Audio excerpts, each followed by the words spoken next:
In 1970, a British mathematician named John Conway created a project known as the Game of Life. Even though it's a game, it isn't one that you necessarily play. The Game of Life is a zero-player game, which doesn't make much sense when you hear it. The way it works is, you put in a set of initial conditions and then observe, that's it. Once you put the initial conditions in, the game runs itself. Other than the small set of rules that the simulation follows, it runs on almost nothing. Some patterns only run for a few generations before they die out, while others seemingly go on forever. And this got me thinking, if a simulation as small as this, with very little variables, can result in something huge. What if we scale this up to, say, the size of a universe? A simulation that's more than just dots on a screen. But a simulation with galaxies, planets, and life, more importantly, if that is possible. How do we know that we aren't living in one of those simulations right now? At first, the argument for our universe being a simulation just sounds like complete nonsense. But when you actually take a look into it, it seems to become more and more plausible. How do you observe things? Well, you see them or smell them or observe them with any of your senses. This is your subjective reality, a reality based on the subject. You are alone in your own head. Everything that you observe or interact with ends in its journey with neurons firing in your brain in a certain way to create your view of the world. With this being said, can you prove that there is an objective reality, that is, a reality that exists independently of our knowledge of it? A sort of overarching reality that encompasses all of our subjective realities. It exists without our observation of it. That sounds kind of confusing, though. You can't know that an objective reality exists without someone or something to observe it. For example, if I went outside and stated that it was freezing, and you went outside and stated that it was scorching hot, that is where our subjective realities come into play. From this, it seems that two different minds, two different people can observe a single object in multiple ways. In an objective reality, it would just be either freezing or just scourging, regardless of either one of our observations in an objective reality. In order to prove something exists, you would have to observe it without observing it, which is an obvious contradiction. This kind of begs the question: can you prove that anything outside of your own mind is actually real? Babies aren't exactly the smartest things in the world. But they do give us a good insight into how we learn, how our minds develop, and how we become aware of the world around us. If you look outside your window, you might see a tree or another house or maybe your car in the driveway. But you don't need to physically look out there to know that those things exist. This is known as object permanence. It is the knowledge that objects exist even when we aren't perceiving them in any way. However, we aren't born with the skill. It's something that has developed over time. I'm sure you've seen or even played peekaboo with a baby before. When you cover your face, babies less than about a year old will believe that you disappeared into thin air. But when you take your hands away, you're back into their reality. The knowledge that things exist, even when you can't observe them, isn't learned until about 1.5 to 2 years into life. But, is that actually true? This goes back to your subjective reality. Sure. After a while, you might learn that some things seem to exist when we aren't observing them. But how can you be certain at the end of the day? It is just your subjective reality. It's due to your consciousness that you can even observe anything. Take this for example. When you look at your computer or phone or television, or whatever device you're watching this on, you know that all of those things are composed of atoms, but you can't really see them. Can you? It's not until we take a device such as a microscope to observe them, that we can actually see these atoms that make up everything. We can't see them until they're observed closely. So if this is true, this can make simulating a universe a million times easier. Simulating an entire universe with billions of galaxies, over billions of light years, would take up a lot of computing power, and would really just be a waste. All the post-human species would have to do is just simulate the consciousness of its subjects, or maybe even subject.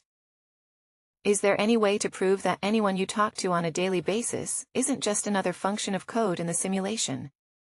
All the simulation has to do is just trick you into believing the world around you is real.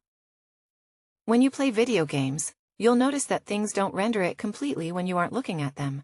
It's a waste of power and energy. Since video games are basically simulations of our own, why wouldn't the simulated universe follow a similar strategy? It's a very arrogant statement coming from a human, but hear me out. If a tree falls in the forest and no one is around to hear it, does it make a sound? It's a pretty popular psychological question, and it fits really well here in a simulated universe. If no one is around or conscious of that even taking place, there's no reason for it to make a sound or for the tree to even fall in the first place. If we stumbled upon that tree later on, it would just be lying on the ground to give the illusion that it fell. If we aren't observing galaxies in the Hubble Deep Field, what's the point of them existing in the simulation at all times? It could be possible that just bits and pieces of what we call the universe exist and are observed at a single time. If we look back at where technology was 100 years ago and compare it to now, you can see an obvious difference. If technology continues to advance at any rate that's greater than zero, then it is possible that in the future, whether it be 100 or 1 million years, that we will eventually have technology with near unlimited computing power. But all I keep talking about is power and energy. How would a civilization even get this kind of power? Remember those creepy Russian dolls that when you open them up, there's another doll inside and then another and another? There's a concept that's basically that, but on a stellar scale.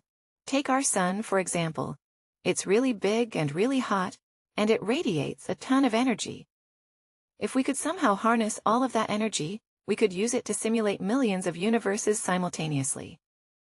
But how are we supposed to gather all that energy using a little something called matryoshka brains?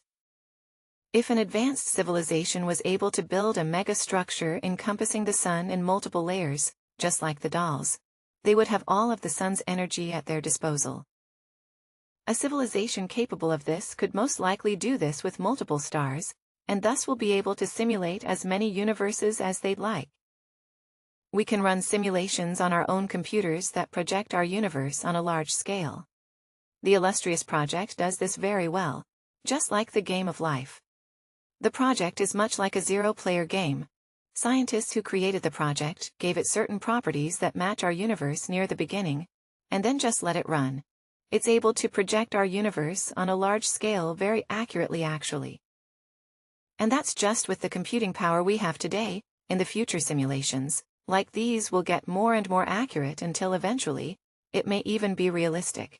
However, it cannot be perfect. When we observe atoms and attempt to view electrons or other particles, we cannot know both the position and momentum of these particles with 100% certainty.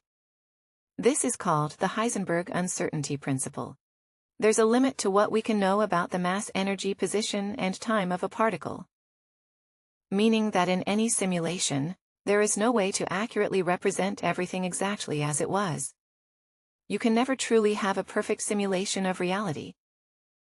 It will always be slightly slower than the actual reality itself, even with an infinite amount of computational power at your disposal. In order to combat this, limits have to be put in place, tricks and sleight of hand have to be used.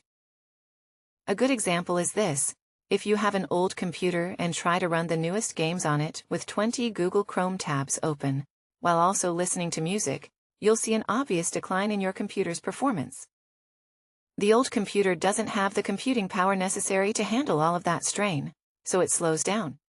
Now think of black holes. When you're around that much matter in one place, that much information in one spot, time literally slows down. It's as if whoever created the simulation slowed down parts of the simulation to keep the energy required low. Could this be an explanation for the speed of light? Could this be the speed of computation of whatever simulation we may be in?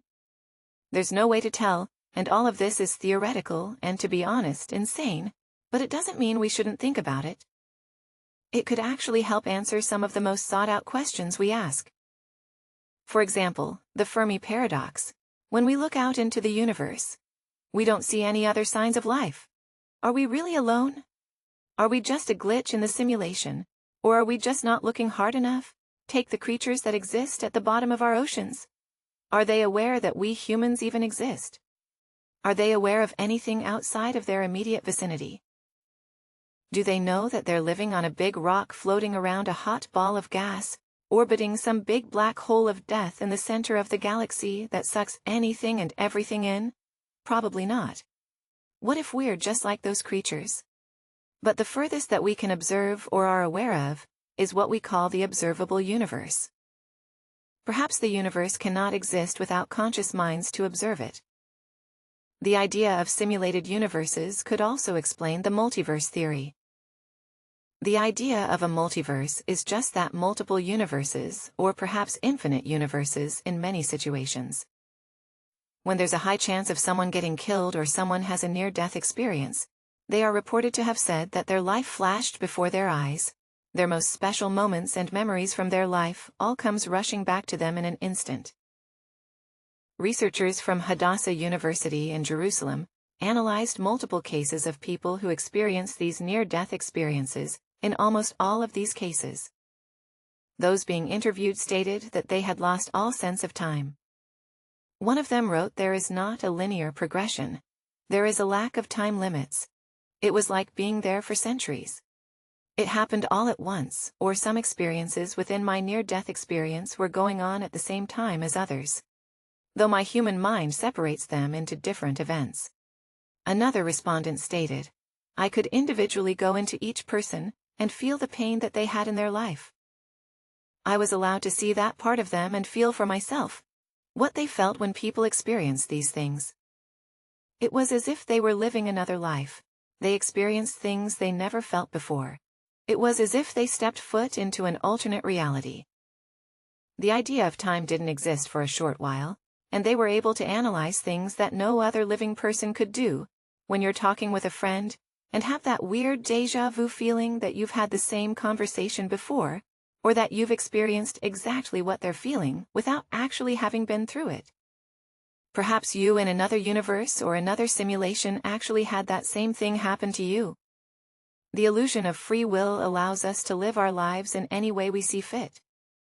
But what if every single decision that you've ever made has been pre-programmed into the simulation, that we could exist in every decision you make branches you off into a parallel universe, a parallel simulation where every choice that you have ever made has led you to this exact very moment at home on your phone, watching this very video? Current technology already greatly surpasses human performance and speed. That's why many big companies like Tesla use robots and other machines to do jobs that humans can't do as effectively. Biological neurons. Those are the neurons that fire in your brain every second of the day. Operate at a peak speed of about 200 Hz. Whereas modern microprocessors operate at least 2 GHz, a whole 7 orders of magnitude faster. Even with modern technology, a super-intelligent AI, for example, a human mind that runs on hardware faster than the brain, could make decisions millions of times faster than current humans would. It would be able to think of every outcome and pick from the best ones. However, we are not super-intelligent AI. There is a limit to what the human brain can observe. We have, though, made some very important discoveries that keep us asking questions. Most importantly, math. Math seems universal. There are numbers and patterns and things, from the size of atoms to things the size of galaxies. Discoveries that we humans have made in only the past couple 1,000 years have allowed us to ask crazy questions. Like, are we living in a simulation? If we were to put every single one of the possible billions of simulations into a hat, jumbled them around and picked one out? What are the chances that we will grab the original one, the one who made all the simulations in the first place? What are the chances that the Earth we're living on even exists? Perhaps an advanced alien species came upon our dead planet after billions of years, and found traces of our DNA, traces of our existence, and then made a simulation out of that to learn about the history of the barren wasteland of a planet they had just stumbled upon. If that's the case, then hello, we can never know for sure. All we can do is observe and hope that our game of life is one that we can win.